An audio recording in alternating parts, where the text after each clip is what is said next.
Lecture d'un texte de Mohammed Sy en pulaar Fulfulde.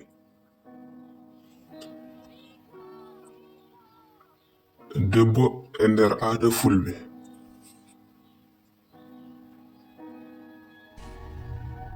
Rendo Fulɓe adankewo mahnoki dow kiibal jogiramiiwal ngo jubbirno kono kala neɗɗo wawirta e ballal maare pawide e yedde mum kane ɓure mum keeriide jogaade ɗo heedi e nder ngurnam e ƴellitaare maggo.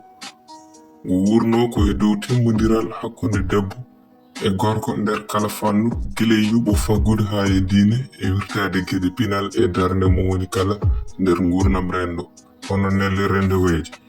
Rendo ngo dirdatno ko de nangnanteɗo kala edde jogoram teskani kebbito mum ɓure tengtude so arti e jojjere mum fewde e ɓamtare e kisal e nder kala e tolnoji.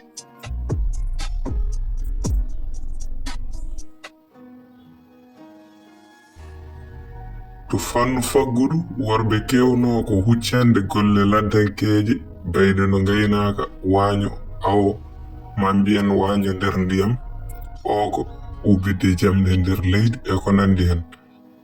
Rewɓe kam en kewno ko hedde e baylandi e jeygu ko ɗon ɓe gonirno lamɓe jeereji tamɓe faggudu nder juuɗe mumen ɗon ɗo worɓe keedi e rusde ɓiɓɓe ladde ina gartira e wuro. Haydo teska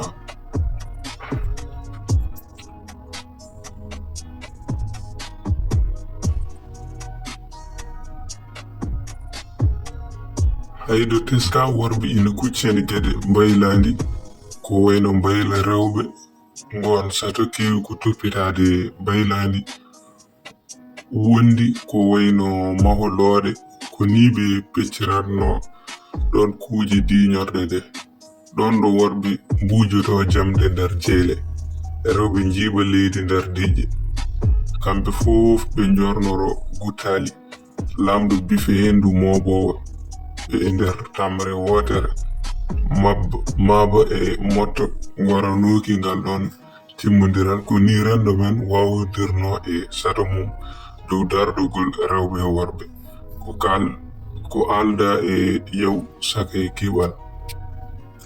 Voilà, c'est la fin de cette partie. N'oubliez pas de vous abonner, mais aussi et surtout aimer et partager pour plus de vidéos. Jablak.